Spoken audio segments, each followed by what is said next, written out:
The war in Ukraine, 3 years on. That's the topic of today's discussion. I'm Max Bergmann. I'm the director of the Europe-Russia-Eurasia program here at CSIS. And on February 24th, 2022, Vladimir Putin launched his brutal full-scale invasion of Ukraine. It's almost 3 years to the day. The war is still raging with massive geopolitical implications. And to discuss the current state of affairs, we brought together three of, I think, one of the foremost experts on Russia, Ukraine, and this war. And I'm really pleased to be joined by Maria Snegovaya, my colleague here at CSIS. Maria is a senior fellow here and leads our work on Russian foreign policy, sanctions, and the Russian economy. Dara Massicot. Dara is a senior fellow with the Russia and Eurasia program at the Carnegie Endowment for International Peace and is one of the leading experts writing today about the Russian military and the war in Ukraine. Previously, Dara was a senior analyst for Russian military capabilities at the Department of Defense. And last but certainly not least is Michael Kimmage, the director of the Kennan Institute at the Wilson Center, and previously a professor of history at the Catholic University of America. And from 2014 to 2017, he had the proud honor of being colleagues with me at the Secretary of State's policy planning staff at the U.S. Department of State, where he oversaw the Russia-Ukraine portfolio. Dara, maybe we'll start with you to sort of set the scene. We're 3 years on. War is still raging. What is the current state of the war in Ukraine? What does the current dynamic look like on the ground? Well, thanks for having me. So basically, the Russians are continuing their pressure along the front, and it's concentrated in a few areas. In Donetsk, near the city of Pokrovsk, they continue to hammer and try to chip away and bypass the city. The Ukrainians built a layer of defenses around the city proper, and so the Russians have learned to flank around it. To the north, they're also pressing in areas near Kupiansk. And then they're still working on trying to push the Ukrainians out of Kursk in Russia. So I would say it's still mostly unchanged from when I was there in October. Mm-hmm. There's a few areas territorially that have changed hands the Russians have taken. But all in all, it's still pretty tense along the front line. The main advantages, I guess, that you could look at for the Ukrainian side and the Russian side, the Ukrainians are very good at inflicting damage on the Russians with drones. So that they're holding the line using those kind of technologies and first-person view munitions. The Russians, unfortunately, are able to regenerate forces a little bit better than the Ukrainians are. So a unit will press, sustain a lot of damages, but then they can pull back, regenerate, and then go again. And they also have glide bombs, which is still an issue.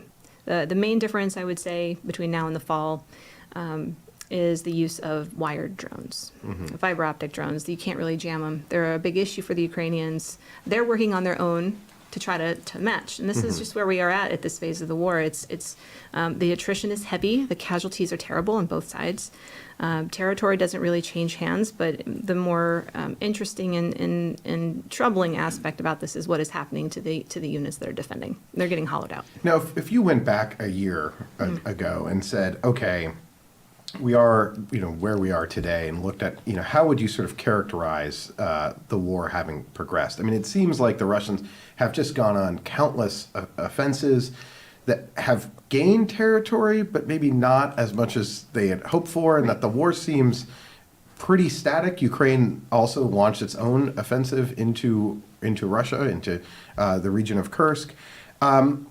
Are the lines moving, or can we characterize this as a stalemate where both sides are just bludgeoning each other and not really getting very far? Well, I think if you zoom out, it looks like a stalemate. The areas of movement are really concentrated in a few particular areas, but in those areas, it is an incremental gain on the Russian side. So looking back a year, looking back at it now. When I hear statements like, "Oh, the Russians have an overwhelming advantage and they're going to win this," that's not accurate. They're throwing everything they can at it, but they do have damage inside of their units, inside of their combat capabilities that limits how far they can move. I mean, the persistent surveillance on the battlefield is deadly for both sides, and that's why we don't really see this kind of large movement anymore. And I don't think we're going to see that. So you're not expecting any sort of major breakthroughs, but Maybe we could talk a little bit about the munitions level. This has been, I think, a major concern for Europe and the United States, that Ukraine at this time last year, the funding had run out of U.S. Military assistance. Then a supplemental passed in April of last year. What does the kind of armaments dynamic look like? Are the Ukrainians being outshot by the Russians, and what does that dynamic look like? Well, yes, I mean, they have not really had an artillery advantage, in the war, and it's been, ebbed and flowed depending on how far apart it was. No, right now, my understanding, and this is consistent with what it was in the fall, is the main problem that the Ukrainians are facing is not ammunition. I think the tail end of the Biden administration tried to push a lot of equipment forward as much as they could, and the weapons are still flowing now. I mean, they haven't stopped, and I think that's important to point out, too. I mean, there's a bit of autopilot that is going on at this time. The main problem is manpower. The main problem for the Ukrainians is infantry. They are not getting in enough people for the casualties that they're sustaining. They are coping with it with drones, with good drone use. And they have actually really, really boosted their own domestic drone production, which is a positive thing. I don't think we should avoid talking about. In case aid stops, they still have that domestic capability. But I do worry about the manpower situation because I don't see a lot of solutions in the near term for them. Yeah, I saw that with the drones when I was in Ukraine firsthand. But the manpower, have there been any steps by Ukraine to sort of address it? They started the mobilization belatedly, but have there been any recent reforms? And is Ukraine looking at pursuing sort of different tactics here? They have. They're doing. I think they've correctly assessed what they need to do, and they're doing it. So a few of those things are collapsing these new series of brigades that just really didn't have the manpower behind them. They were very empty, and so they did away with that. They're taking all the people they have for those, and they're putting them in the experienced units on the front line. That is a relief for those units that are experiencing significant shortfalls. Another thing is they are looking at which units are the strong units, basically, who has a good commander, who has battlefield success, and they're taking those particular units and building them up from brigade to a larger corps. They're trying to choose the strong and reinforce them. So that helps. But there's a longer term issue here of there's a trust issue going on. When we were there, it was described to me as people are certainly willing to fight. I mean, that was the case in all the units that we met with. That's still the case now. The will to fight is strong. But people are not willing to sign up to basically fight and die for a tree line if they don't understand the objective or what the point is. Right. Ukraine is a very different society than Russia. Okay, and they're used to having trying to understand what the orders are and what's the mission, and the units that succeed have that kind of command relationship that we would probably say is more Western in style. It's a command style in transition. So they're working on it long term, and that must happen regardless of how the war ends or not. This is critical for them to resolve. But short term, there's still real challenges. Maybe one final question for you before we turn to Michael about the negotiations, and Maria and all of you. But so militarily, do you see a situation where for maybe both Russia and Ukraine could just be we're not going to get anywhere, time for talks, and that the military situation on both sides is sort of pointing in the direction of let's have negotiations? Is that are you sensing that, or? Well, I mean, that's a political question. Yeah. So if we just look at the situation on the ground, the Russians are throwing people and equipment at this, and they're sustaining casualties, and they just keep doing it. I mean, they've been doing this now for a year plus, same thing, taking significant casualties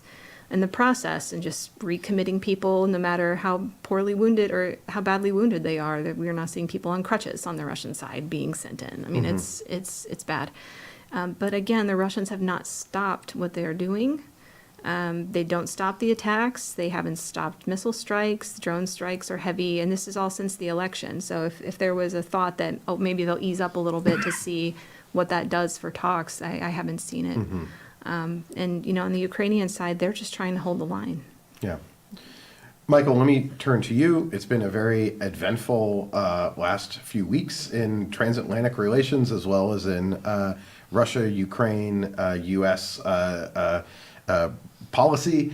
There were talks that were held between the U.S. and Russian side, led by Secretary of State Marco Rubio and Foreign Minister Sergei Lavrov in Riyadh. What did you make of these talks? Is there anything that you were pulling out from what we saw earlier this week? Well, it's interesting to analyze the U.S. side, which is very significant in all of this, because in a way the initiative has been coming from Washington in the last couple of weeks, and the changes have been coming from Washington. On the one hand, it's a very public way of pursuing diplomacy that you see social media postings and a lot of messaging from Secretary of Defense Hegseth, Secretary of State Rubio, Vice President Vance, and President Trump, of course. On the other hand, I think the administration has been less than forthcoming, for reasons one can understand, about what agenda it's pursuing. So you see certain benchmarks and impulses that are being given in the public communication, but it's not effortless to discern what the U.S. agenda is. I think you can make a few inferences. I wouldn't do it with total confidence, but one, of course, is that the U.S. is not going to wait for Ukraine to conduct diplomacy. That's already obvious. Secondly, the U.S. is not going to be deferential or overly solicitous of Europe. So Europe can come along if it wishes. That's sort of how I read this form or style of diplomacy, but it's not going to be as it was under the Biden administration and probably would have been under the Harris administration, that it's really going to be kind of a joint transatlantic endeavor with lots of consultation and back and forth. There's the issue of critical minerals in Ukraine, which is sort of the news of the day in terms of General Kellogg and his meeting on this particular day. Maybe you could outline a bit of what happened there. Right. I wish I knew the details with sort of more clarity. But it seems like on the U.S. side, there have been various requests put forward about investment and access to critical minerals in Ukraine, and this sort of in return, retrospectively, for prior commitments of military aid, and perhaps as a foundation for future commitments of military aid. So there's that, which is a novel development, and then there's an ongoing conversation with different layers of messaging from the Trump administration about what security guarantees could look like. Perhaps a European force, which Foreign Minister Lavrov has already rejected. Perhaps some other configuration. So it seems like in these respects, by really pushing the envelope diplomatically, a kind of approach to Ukraine that involves a degree of economic statecraft, and some speculative conversation about what security guarantees could look like after a hypothetical ceasefire. This seems to be the outlines of the U.S. agenda and position. That's the best that I can characterize it, but it's not easy to do because it's happening very fast. Yeah. And the agenda itself to me still seems like it's under wraps. Yeah, I mean, Europeans for months have been debating a European force, a European peacekeeping force, European boots on the ground. It all sort of struck me as a worthwhile conversation, but putting the cart before the horse to some degree, because you have to get to an actual ceasefire peace agreement. But I think what kind of struck me, and so I think struck a lot of analysts, is that it seemed, in some ways, the talks seemed, when it pertained to Ukraine, were sort of talks about talks, were sort of talks about how to have negotiations about ending the war. But then there was sort of this other side piece that seemed very much about U.S.-Russia relations, and improving or expanding U.S.-Russia relations, which I think caused a lot of consternation both in Kyiv and many other European capitals, worried about the U.S. security presence in Europe, given some of the comments from Secretary of Defense Hegseth about transferring responsibility for European security to Europeans, but at a moment where the U.S. may reduce forces, may that become part of talks with Russia? What did you make of the kind of bilateral effort? Is this sort of a new, another attempt by an American administration to reset relations? How did you see this? I think that's fair. I think it's a good way of characterizing it, although I don't think that the word reset has come up from the Trump administration, maybe for obvious reasons, because there's a track record of failure with that particular with that particular word. I think they feel entitled to a new go-round, that they don't want to inherit the constraints and the problems of the past, and so they want to define things in their terms. It is, of course, the case that President Trump, when a candidate, did sort of campaign on ending the war quickly, on conducting negotiations with Russia, on a different kind of relationship with Russia. So in that sense, none of this should really come as too much of a surprise. It was signaled and outlined earlier. And I think that there are two open questions. I think that your characterization of it is exactly right. They were talks about having talks. They didn't seem to go that badly as such, but there was no date announced for a Putin-Trump summit, which is perhaps in the offing, perhaps not. So it's not clear where exactly the next steps are going to be in this regard. Maybe a kind of contact group, or the team that President Trump has empowered, and there's something of a Russian team, and maybe they'll just keep on going until something ensues, or perhaps something will not ensue from this. It's very, very difficult. It's difficult to tell. And then the other interesting aspect of it all is that over the last 3 years, Russia has steadfastly refused to compartmentalize its relations with the U.S. So it's put the Ukraine war front and center. Everything is about that. Everything is about a very high degree of confrontation, hostility, etc. And the Biden administration was not eager or interested in compartmentalizing either. It also felt there's an intractable issue between these two countries that's going to be hashed out. And in a sense, one country is going to prevail over the other. In a way, on a dime, both the U.S. and Russia have completely shifted in that regard, at least rhetorically. I don't know, on the level of action, I think there's a lot that remains to be seen. But rhetorically, the compartmentalization has occurred, and we have the messaging from President Trump. He wants to work on business issues with Russia. He wants to work on nuclear issues. He wants to work on a whole host of issues, in addition to Ukraine, and I think Putin has signaled some kind of similar ambition, emphasizing again certain economic points that he thinks might be of interest to the Trump White House. So the format is very important, the kind of new structures that have been empowered. That's, I think, one of the things to watch. And then the other thing to watch is whether this compartmentalization comes into effect, because it would really be something new after 3 years of non-compartmentalization. Before turning to Maria, I mean, one of the, I think, major complaints about these negotiations was both from the Europeans about being cut out, but the Ukrainians weren't there also. And it kind of struck a lot of people that if you're going to have talks, you need to have, both warring parties. And to have these talks, it didn't seem like the Russians made any concessions, have not actually seemed like they've made a concession to actually sit down with the Ukrainians. How do you think, how is Kiev interpreting these talks? And there's been sort of now a war of words between presidents, between President Trump and President Zelensky. Pressure on President Trump calling Zelensky a dictator, urging the Ukraine to have an election which Ukraine has put off because of the war, questioning Zelensky's popularity, and I think Zelensky has sort of pushed back on that, and that has led to really bad optics, at the very least, between Washington and Kyiv. So maybe what's your sense of how Kyiv and how Ukraine is responding to this? Well, I mean, I think it's clear that there's just a very high level of concern in Ukraine. This is not what Ukraine was asking for. It was not its preference, and this is a pretty acute moment of tension. I mean, certainly the greatest it's been since the start of the war between the United States and Ukraine. But to back up just for a moment and to take this from a somewhat different perspective, take this question from a somewhat different perspective, 2 points. I think you can understand the logic of what President Trump is doing in the following way. Whether it will succeed is another question, but you can understand the logic in the following way. That to move quickly, which is obviously his intent, you can't have too much consultation. Because if you consult with how many, 27 members of the EU plus UK, plus the UK plus Ukraine, it slows things down. It makes them more complicated. The diplomacy would get watered down, and you have less wiggle room and less leverage. So as a matter of tactics, you can understand why you might proceed in this way. And of course, it is the prerogative of an American president to meet with a Russian president. It's not a breach of protocol. There's certainly no etiquette that argues against it. It's a choice, of course.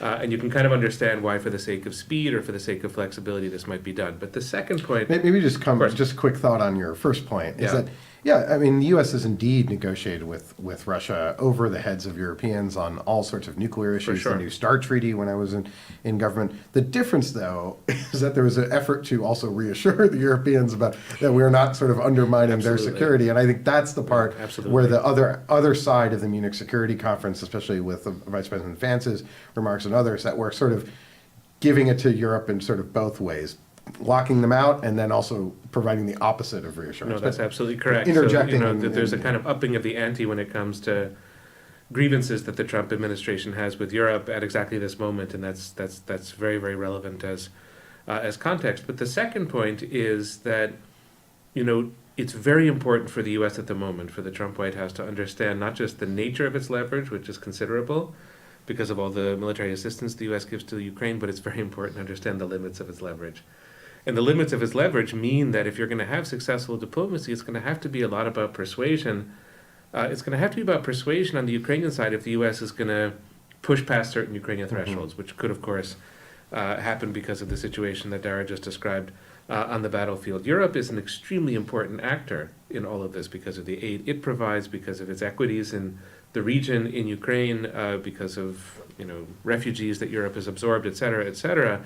And so there, either you need to get the buy-in, or through consultation, you have to understand what the interests are, or you have to persuade. And you could add in, to make it even more complicated, it's what makes this diplomatic situation so enormously complex, that Turkey matters to this, and China matters, and there are other powers that are going to be relevant to a true diplomatic solution to the crisis, to the war that's happening before our eyes in real time. So, the U.S. can drive the tempo, it can drive the media conversation, certainly, but when it comes to diplomacy, there are so many limits on the leverage that's going to push the U.S. back, I don't know, into the arms of the Europeans. That's hard to predict, but it's going to push the U.S. back into a mode where consultation, process, multilateralism is just going to be unavoidable. No, I think that's a great point. Maybe something we'll pick up later in the conversation, because it does strike me that Europe, in some ways we think of Europe as sort of weak and feckless, but actually with their economic and military capacity, while not being anywhere near what we have, do have the resources, or at least potentially, to sustain Ukraine's war effort and therefore enable Ukraine to essentially say no to a deal that Ukraine may not want to agree to. But Maria, I want to turn to you maybe to offer your insight into the, Russia's perspective here. I saw that the Russian stock market went up, the ruble strengthened this past week following the talks. And to pick up on Michael's point about leverage and the leverage over Ukraine, which I think is quite extensive that the United States have, it doesn't really strike me that the U.S. has that much leverage over Russia. What is Russia trying to get out of these negotiations? Is it after peace? Does it want to kind of end the war? Or how do you think Russia is approaching this? Mm-hmm. Well, first of all, the state in Moscow, based on the reporting that we're getting, is complete and utter elation, to the extent that the Kremlin is overcautious not to, lose its luck accidentally. And how do you say spike the football in Russia? I think so it's almost too good to be true. Exactly. To them, that's one of the reasons as to why the Kremlin so far has tried to, maintain very moderated comments on the issue. But we do know that allegedly Putin tried to delay his Federal Assembly address, which typically would be scheduled at the end of February, which is one of the indications that the Trump-Putin meeting is in the making, and then he probably would like to appear and report these breakthroughs happily to the parliament. So certainly the economic situation is also, we see all these indicators of the hopes that are pumping up. The extent to which we'll see a lot of progress at this point, I agree with Michael, it remains to be seen, but it's clear that, if anything, Max, to your question, the leverage that Washington could have had over Moscow has been quite diminished in the last weeks, primarily proved unilaterally by the U.S. talking points. So they already have given up a lot of what Moscow was hoping to achieve, including territorial concessions, allegedly, at least verbally, NATO, no NATO membership for Ukraine, and even some election in Ukraine that appear to be be quite important for Putin.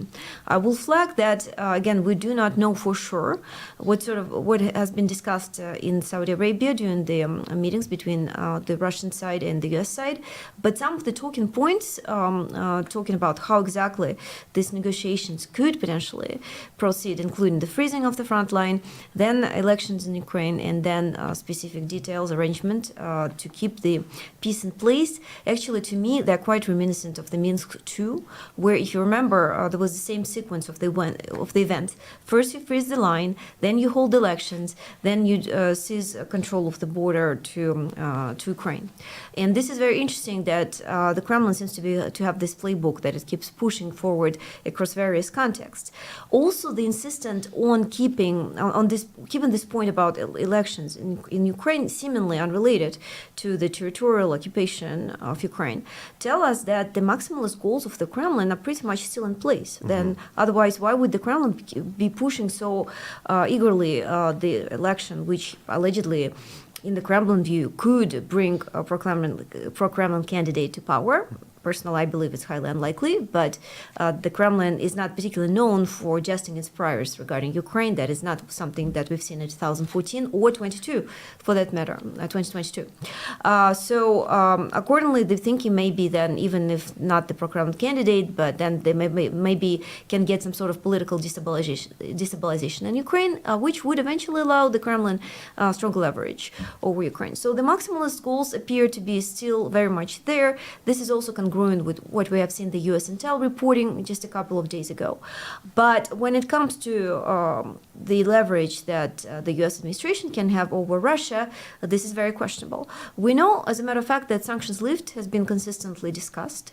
But this where I not fully agree with Michael's point. I do not necessarily believe that the Kremlin is compartmentalizing this issue to the extent that maybe Trump's administration would love it to believe. Because sanctions were introduced specifically because due to Kremlin's unprovoked aggression and invasion of Ukraine. And separating this issue from the war in Ukraine really will kind of be very welcome by the Kremlin, because it's precisely what the Kremlin has always been saying.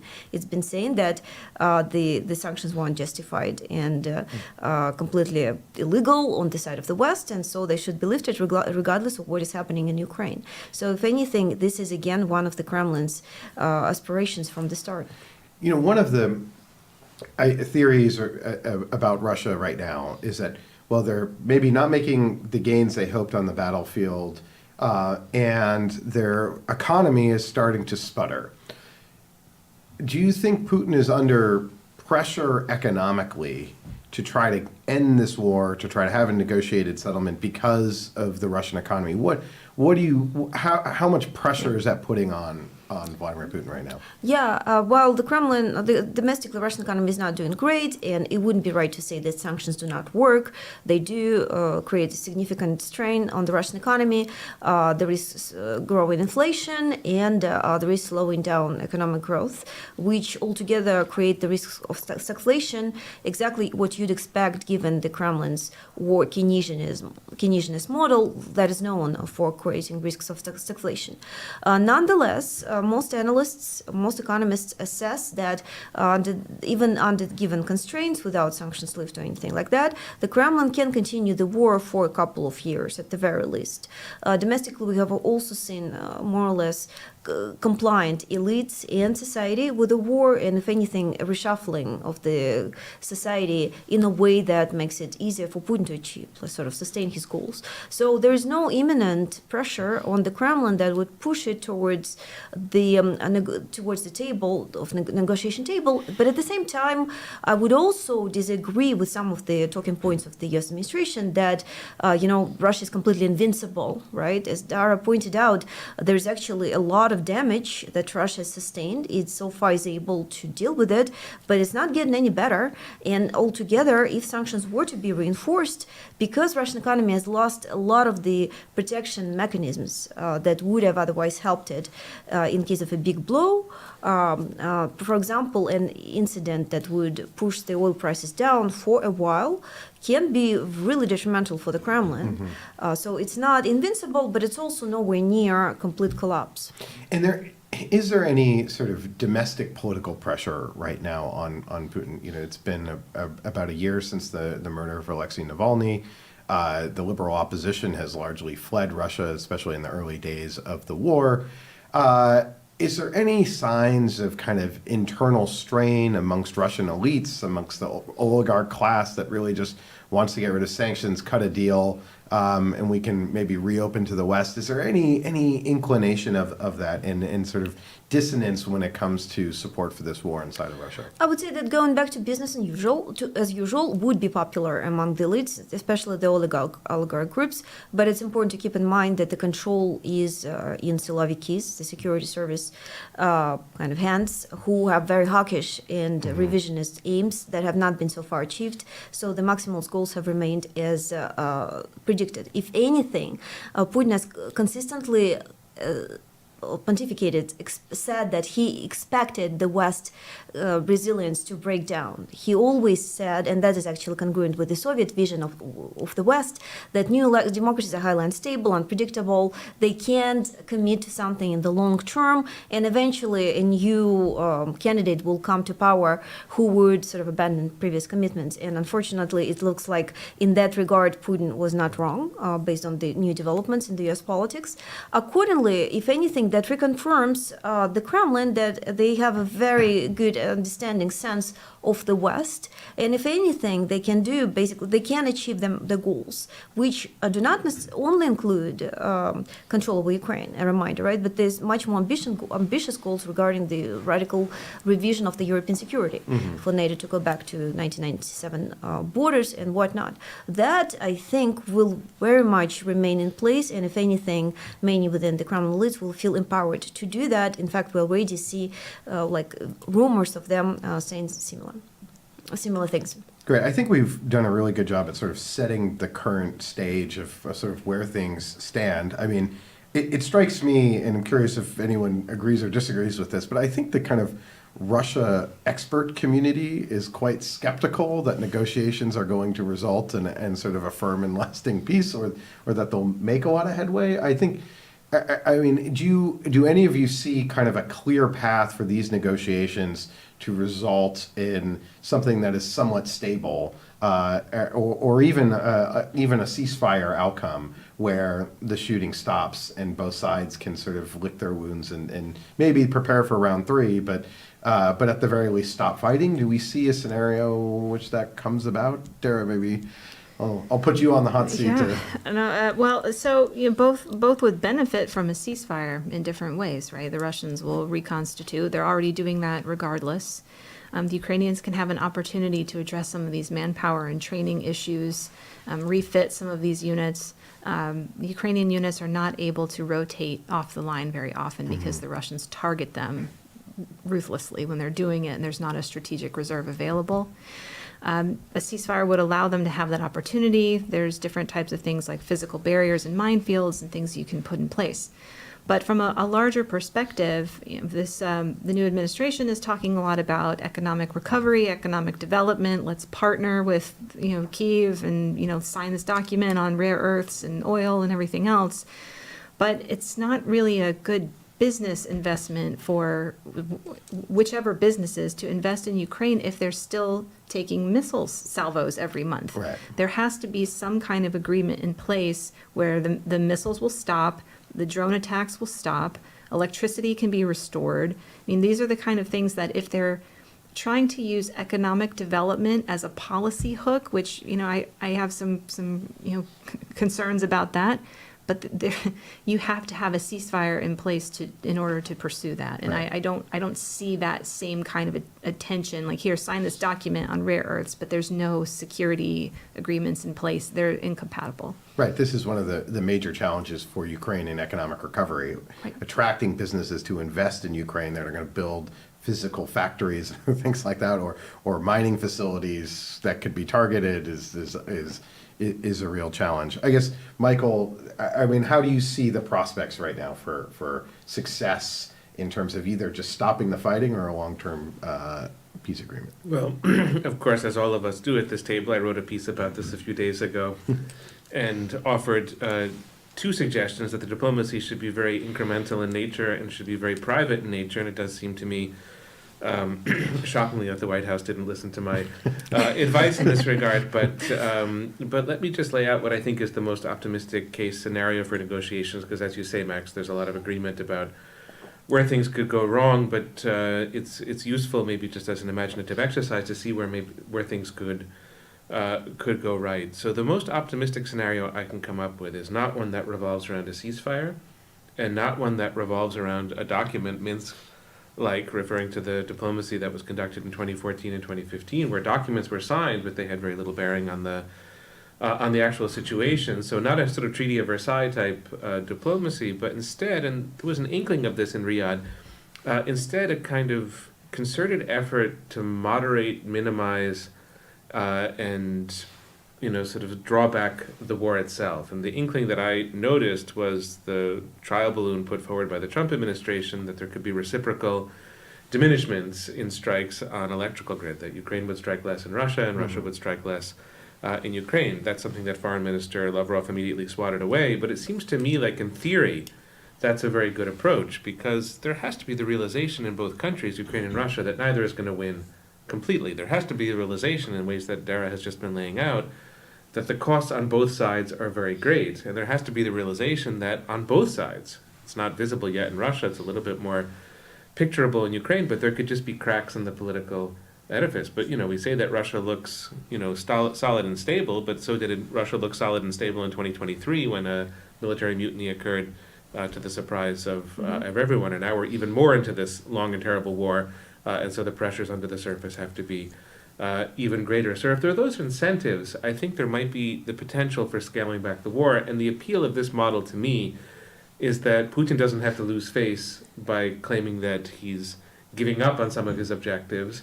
And Zelensky doesn't have to lose face in the sense that he has to commit to recognizing Russian occupation or annexation of Ukrainian territory, which I suspect is just a no-go in Ukraine, regardless of what is asked for Ukraine by outside countries. So I think negotiation could maybe accomplish that a year from now, if we have this conversation, and in a sense I hope we don't have a 4th year anniversary conversation, but if we do, that we would be talking maybe not about a finished war, because the incentives are still there to keep fighting for reasons one could go into, but we could be talking about a smaller war. That's about as optimistic as I could get. So if one could pursue a kind of private incremental diplomacy along these lines, I think it has a few prospects for doing good. Put some guardrails Correct. on the war. Maria, what are your thoughts? I would just say that it depends on how ambitious President Trump is about revising the existing U.S. foreign policy direction. But to me, it's not completely unfeasible in view of everything that's happening that there might be some arrangement that Putin and Trump can come up with. Just because it seems that the key challenge to both of them in this regard is actually the liberal foreign policy, the way that it's been shaped until now.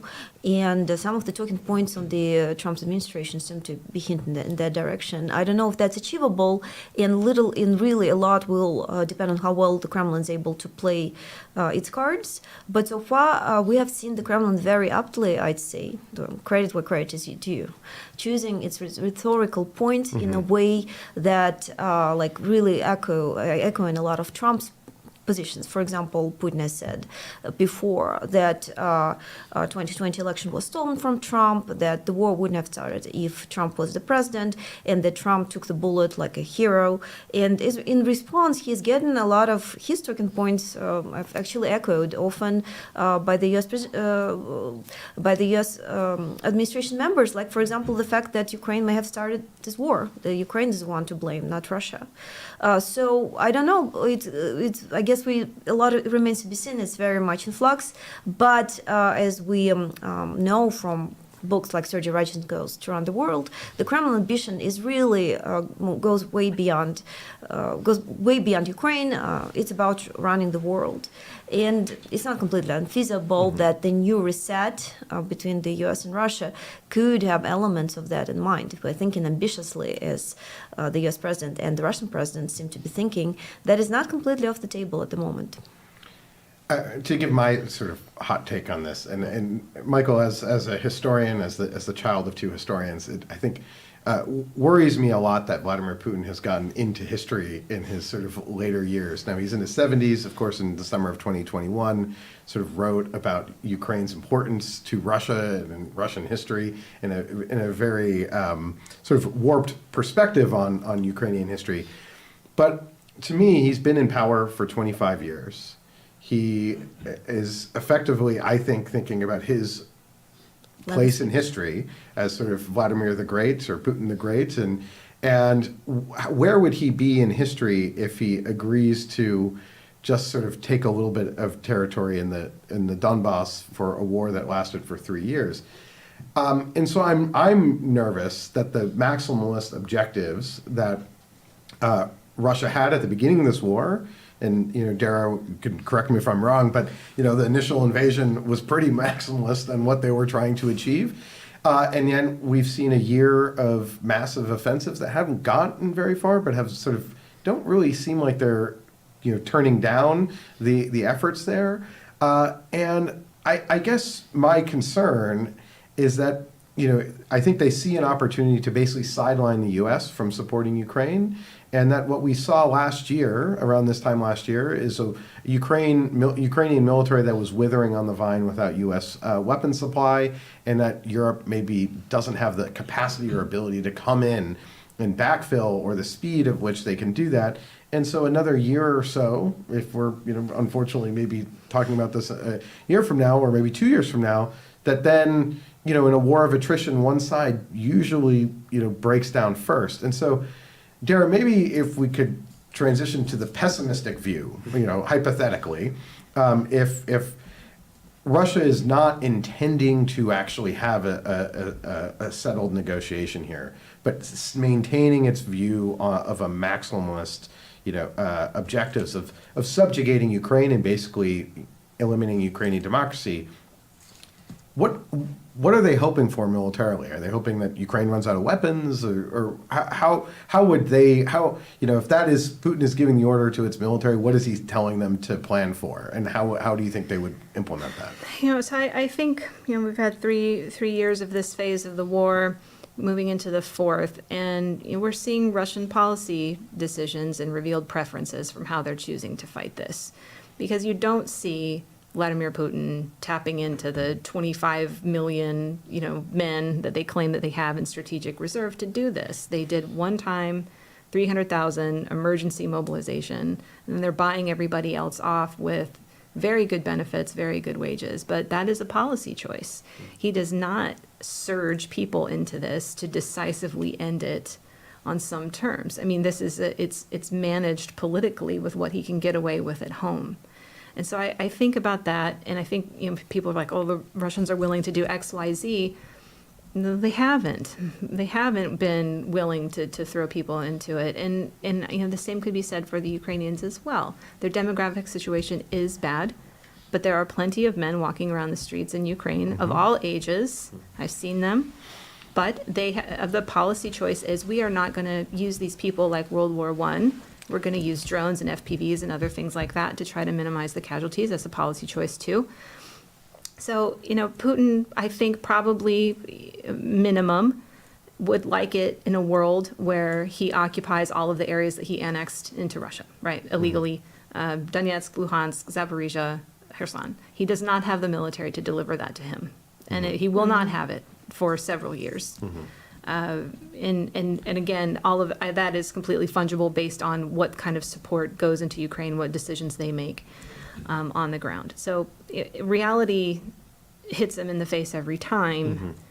He just doesn't have it. And the metaphor that I used a year ago, and I think it's still true, is I think of the Russian military as a car that has blown its transmission. Okay, it cannot get into the higher gears because of the damage and the casualties and the losses that it has already sustained. So it's flooring the gas. At like 20 miles an hour. 20 miles an hour. I have had a Ford Thunderbird that blew its transmission on a highway. I know what it's like. But he's flooring the gas, and they're using motorcycles, they're using, Ladas, they're using donkeys, they're using all these things to stretch out what they have left in the Soviet stockpile to do this. But again, they're trying. And this is all that they can do right now. But my concern is that the challenges that they would face materially don't emerge, I think, this year. They emerge next year. And my concern is if the war comes to a conclusion this year before they have scraped the bottom of the barrel, they'll conclude that this works. Yes. And that's very dangerous because every time they conclude that something works, they do it again, but bigger. And that's has terrible implications for Ukraine, has terrible implications for Europe. Michael, I want to turn to you, but one quick follow-up. We saw North Korean forces fighting Ukrainian forces in Russia, in Kursk. Is there a danger or something that you're watching of a real manpower pipeline coming from North Korea, that this was sort of the beginning of what could be a much larger flow of North Korean forces into the battlefield, might then help Russia address some of its manpower concerns? I would say that as a test, if that was a test to see what the reaction would be globally and from the West, I would say that it was failed. They're really, what kind of punishment did Russia and North Korea face from adding these forces to the fight? They didn't. So in terms of what lessons they draw from that, why not do it again? And just keep doing it. Now, that particular force has taken a lot of casualties. In the meantime, they rested and recovered, and they're recommitting them at this point in time. But again, what price did either one of them pay for doing it? It's, I think they will expand if given the opportunity, and there's an opportunity. Michael, you wanted to jump in. I just wanted to amplify the point that Dara is making, thinking about it not in military terms, but in diplomatic terms, and it's a difficult one, I think, to describe. Clearly, Russia can't be seen as losing a war that it's unable to win, and that's very relevant for the negotiations. So yes, a kind of phony ceasefire, Minsk-style commitments to things that Russia's never going to do. You have to worry about that a lot with the diplomacy, because Russia does have certain incentives, I think, to pause. That an operational pause, if that could be achieved, would benefit Russia. But in terms of the core ambitions, which are not easy to figure out, we don't have hard evidence on this. But if Russia were to accept where it is now, sort of the territory it has behind the line of contact, which is something that's sort of in conversation about these negotiations, in my assessment, it's much too little for Putin. Yeah. He may have insufficient capacity to get further, but the ambitions are certainly still there. I would guess for a kind of, it's a sort of a set of layers when it comes to the ambition, but Odessa probably, not just Kherson, maybe all of the Black Sea coast, and if not Kiev itself, although I think that remains as a kind of aspirational, maybe fantasy you could say, but it's sort of still there, what one in a very academic way might describe as suzerainty over Ukraine, that Russia has veto power over Ukraine's core foreign policy choices. I think that ambition is absolutely still baked into Putin's approach to this war. He's not going to negotiate that away. Yeah. So the question is, how much capacity do you have to limit that ambition, to contain it, to control it? I know CSIS has done a lot of work on the notion of containment. I think it still remains very relevant. But any negotiation with Russia at the present moment that doesn't factor in the scope and scale of these ambitions is going to have a hard time moving forward. So that's really important. The capacity question is one question, the ambition question is another, but the ambition question has to remain front and center in our perspective. Maria, I want to turn to you on mobilization, but maybe just a quick point. It does strike me that when it comes to Ukraine, what is this about? We have a picture of the Maidan Square behind us. This is ultimately, I think, about what happened 11 years ago, where Ukraine wanted to have a European future. And I think for Russia, that remains the thing that they need to stop, right? Ukraine sort of moving closer to the European Union, being involved within the EU. There's been some conflicting signals there. NATO, they definitely want off the table, and apparently as does the Trump administration. But it does strike me a situation that settles the conflict, but enables Ukraine to sort of further integrate with Europe is a real loss for the Russians. And I therefore struggle to see how they would actually stop fighting, because once you stop fighting, you sort of open that door for Ukraine to, I think, run toward Europe even faster. Just very, very quickly, you could stop fighting and you could seem to stop fighting. Yeah. And in this scenario, seem to stop fighting is very probable, stopping fighting very improbable. And one of the things that struck me, and I think we should talk about, is when you walk the streets of these various cities in Ukraine, they only look Soviet on the outside, right? Yeah. The people are not the same. Like you can see in real time, like the Russianness or shared Soviet just drain out of the country. It's not. It's now a Ukrainian country, and it just doesn't. I feel like they don't understand that in Russia. The buildings look the same, but the people they're different now. Yeah. They're different. And the ability for Russia to absorb this back into the Russian body politic strikes me as bizarre, although, we see a situation in Georgia where, while it's still sort of on the cusp, that in some ways might be this sort of model that at least the Kremlin holds out hope that for them that they can, bide their time, corrupt Ukrainian democracy from the inside and then take it over. But given this, how brutal this war is, it seems really awfully hard to believe. But Maria, the question of mobilization, Dara mentioned it. Putin has all these men that he could just call up and not pay. It would be great for the Russian budget. They wouldn't have to incentivize people to go. It strikes me that he's having to balance concerns about his own regime stability to some degree and doesn't want people to get this war to become very unpopular and for him to become very unpopular. Do you think he might push the mobilization button? We saw him do it in September 2022 when things looked particularly bleak for the Russians in the war as they were on the back foot. Do you think he might do that again this year? Dara, definitely feel free to correct me, but 2022 situation seemed necessitated by absolutely difficult situation on the battlefield for Russians when they lost a lot of territory that they occupied back to Ukrainians as a result of the counteroffensive. Right now, they seem to have stabilized the situation, and accordingly, the economic structure that they built in order at least to hold on to the territories that they occupy and keep pushing forward seems to hold. So the new model works for the situation that they've got, even if it doesn't really allow them to achieve all of their objectives. That's the first point. Second, I do not personally believe the concern is really with regime stability as much, since even if the mobilization was indeed the single most striking blow to Putin's popularity over the last 3 years, so self-inflicted, if you will, nonetheless, I just published a report analyzing the polling response to the challenges. It bounced back really quickly within several weeks. Indeed, it was the bouncing back was associated to some policies that the authorities have taken to slightly minimize the damage. But nonetheless, I think the lesson that we learned that the Russian society tends to sort of digest these shocks and adjust to them. So I don't think it would be as detrimental to Putin if he was to announce the mobilization as many would expect.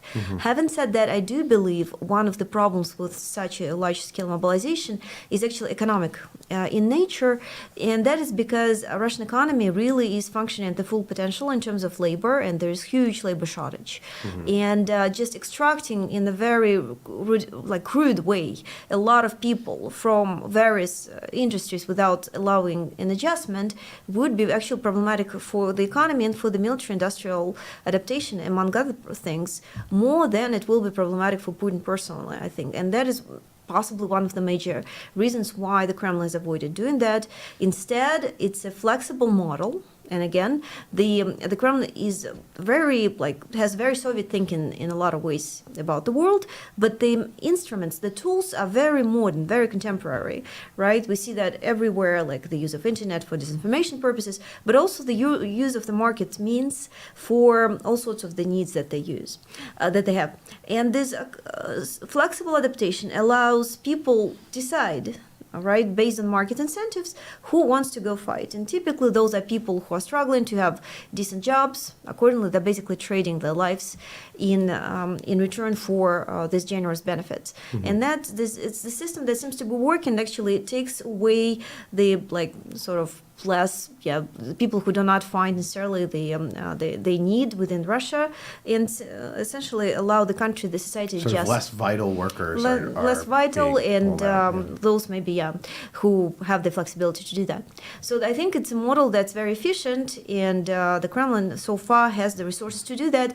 A recent report by our colleague from Berlin, Janusz Kluges, shows that in the last quarter, 2024, the Kremlin again pushed up the price price tag for these new so-called volunteers, which allowed them again to increase the recruitment without again having to go to the harder choices like mobilization. Dara, I want to maybe come to you. We are running short of time, but one issue I think that I'd be really concerning to me in Ukraine is the potential for U.S. Military and economic support to dry up. With the shutdown of USAID, Ukraine was the largest recipient of development aid, so that is gone, or at least for now. Military aid you mentioned is still flowing, but a lot of that is from the contracts that were signed with industry in 2022, 2023, and 2024, and that may continue for a while. But do you see a situation where Ukraine becomes quite militarily desperate, and can Europe maybe step up to fill some of the gaps that might emerge over the coming months, or maybe really towards the end of this year? How do you see potentially the role of Europe coming? Do they need to step up as essentially to fill the gap that could be left by the United States? Well, I think no matter what, Ukraine needs to turn to European suppliers more. There's just a lot of turbulence, coming from DC right now on this issue. In terms of what they can support and what they can make up for, it's highly variable by weapon type. Artillery shells is probably the best case scenario, and if ours dropped away completely, then that's a 50% reduction at least in terms of what Ukraine gets.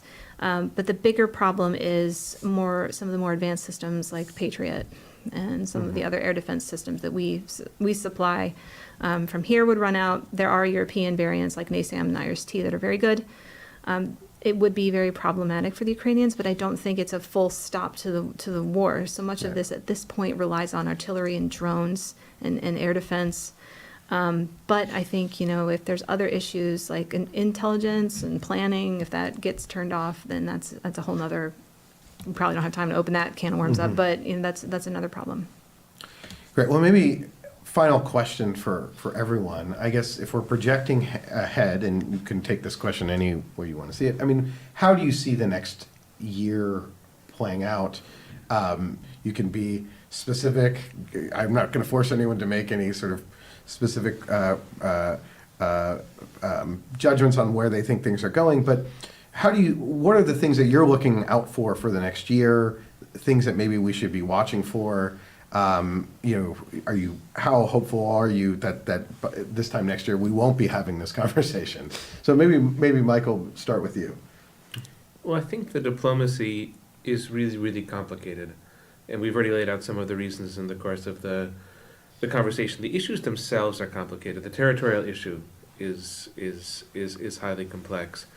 The security commitment to Ukraine, which Ukraine is going to demand if it's going to go through with a ceasefire or some kind of armistice, that too is not easy to figure out. And to repeat myself, the number of moving pieces, all of the European countries, the United States, Canada, Australia, New Zealand, South Korea, Japan, Singapore, these are all countries that are supporting Ukraine. So the U.S. is one piece of that coalition, but certainly not the only one. And then, the global picture for this war and the way in which it's a war that matters to many different parts of the globe. That to me would suggest not that negotiations are destined to fail, but they are not destined to succeed quickly. In fact, they're very unlikely to succeed quickly. And so in a way, the situation, this may be consistent with the first 3 years of the war, is going to be driven by events on the battleground, unless you would have huge policy shifts. And Dara was just describing the potential for one of them, that if the U.S. would really decide to withdraw aid to Ukraine, of course, that's a choice that the U.S. could make unilaterally, that would have a big effect on the battlefield, and that in turn would have an effect on the diplomatic story of the war. But it's still going to be the military situation driving the diplomacy rather than the other way around, I suspect. I could be proven wrong on that point, but I'll make that prediction, and that therefore means that major significant diplomatic changes are likely to occur slowly. So maybe 6 to 8 months from now, I still have a hard time imagining it. Could be the poverty of my imagination, but maybe a kind of diplomatic termination to the war is something to think of a year from now, 2 years from now, 3 years from now, and that again speaks to the sheer complexity of all of the things that go into this war and all of the things that will go into its termination. Dara, final thoughts. Yeah, so I've heard the language out of Secretary of State Rubio that negotiating a ceasefire, but not getting to a durable settlement is just going to inevitably lead to another war in however many years after Russia takes an opportunity to reload. Ukraine does as well. In terms of what that looks like in terms of investment, even if we have a ceasefire, Ukraine still needs a lot of support rebuilding itself and creating reliable defenses. But I also think that the administration needs to think about what kind of sticks that they can use here, because there are things that Russia fears coming into Ukraine: long-range strike, boots on the ground, basing. Like, these are things that can be used as leverage, as negative leverage against the Russians if they violate an agreement. I think that it has to be backstopped with that negative leverage. Maria. I think that even Donald Trump at this point agrees that the negotiations and the settlement will take longer. I've heard him recently say it may take up to a year. So we may as well find ourselves in a very similar situation next year, albeit it's clear when probably with a way less active role of the United States in Ukraine than before, probably a stronger role of Europe. Europe really has gotten an opportunity to make a major game changer, potentially, for example, by coming up with resources to purchase lethal aid in the United States in case it gets cut down. But the Kremlin, I think, has also on its side incentives to keep pushing forward in Ukraine in light of everything that we've discussed, at least for the next half a year, just to see if indeed there will be a possibility for major breakthrough on the front line.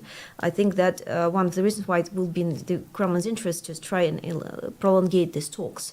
The talks can continue without necessarily there being a ceasefire. And I also would not be surprised to see, in light of the recent developments, some agreements or some sort of negotiations going on between the United States and Russia, and potentially even some sort of reset, partial sanctions lift as a result of this situation. Well, this has been a fantastic conversation. I mean, my one thought on this question is, I think the military situation doesn't look like it's going to alter significantly over the next year. I think it seems pretty clear that Russia may make gains, but Ukraine at least will continue to have the weapons flow from us, from maybe not from our direct aid from last year, but from the contracts that were signed, and that there's a real potential for Europe to make itself a real actor over the next year, where if it steps in militarily with significant aid, also the economic assistance, that I think Russia may find itself not needing to necessarily negotiate with Washington, but much more with Europe, who then have taken over as the major backers as the United States maybe moves to the side. I don't think that's the intention of what the Washington's seeking right now, but I think that's maybe the outcome. And so while it looks very bleak, I think, for Ukraine potentially in these negotiations, as long as they sort of stay firm on the battlefield and there's no significant breakthrough, and Europe is there to support them, that may hopefully lead to a situation where maybe this time a year from now we're talking about negotiations, but maybe it's not Washington, between Washington and Moscow. So that would maybe be my sort of hopeful, optimistic end to this conversation. But we're going to have to leave it there. I want to thank you all so much, Maria, Dara, Michael. Thank you. This has been a fantastic conversation. And thank you all to our viewers for tuning in. If you like this conversation, let me please recommend that you go and subscribe to our podcast, Russian Roulette, as well as the Eurofile, which looks at all things transatlantic relations. And we also have a new report out looking at the coming collisions in transatlantic relations. Those collisions may in fact be here, but it's a report that sort of goes through all the different policy areas where Washington and Europe may have some real tensions. So with that, I want to thank you all for tuning in, and we will see you next time.